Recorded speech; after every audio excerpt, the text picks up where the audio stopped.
Big boss Marathi season 6मध्ये अतिशय shocking असं eviction जे आहे ते झालेलं आहे अशी खबर आपल्यासमोर आलेली आहे आणि त्याबद्दलच आपण आजच्या व्हिडिओमध्ये बोलणार आहोत. तर त्याआधी तुम्ही आपल्या चॅनलला सबस्क्राईब केलं नसेल मित्रांनो तर लवकरात लवकर सबस्क्राईब करा, कारण की आपण ऑन पॉईंट जे आहे ते डिस्कशन करायचा प्रयत्न करत असतो.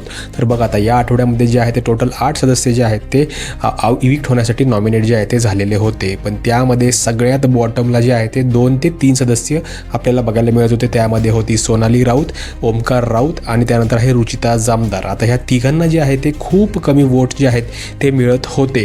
पण यामधलाच एक सदस्य जो आहे तो घराबाहेर गेलेला आहे आणि तो खूप जास्त जे आहे ते शॉकिंग आहे. कारण की असं म्हणलं जात होतं की या सीझनमध्ये ही जर व्यक्ती आली तर फुल तमाशा करेल. गेल्या वेळेस कसं त्या व्यक्तीने तमाशे केले होते तसेच तमाशे यावेळेस देखील आपल्याला बघायला मिळतील आणि ती सदस्य असणार आहे सोनाली राऊत. येस मित्रांनो, तुम्ही खरं ऐकलंय.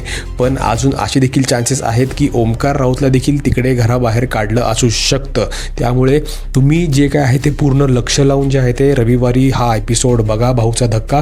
त्यामध्ये जे आहे ते प्रॉपरली आपल्याला सगळ्या गोष्टी क्लिअर होतील. पण चान्सेस आहेत सोनाली राऊत हिचे घराबाहेर जाण्याचे. बाकी तुमचं काय मत आहे, कुठला सदस्य घराबाहेर जायला पाहिजे होता, नक्की मला कमेंट करून सांगा, कारण की तुमचं मत हे संपूर्ण मेकर जे आहे ते बघत आहेत.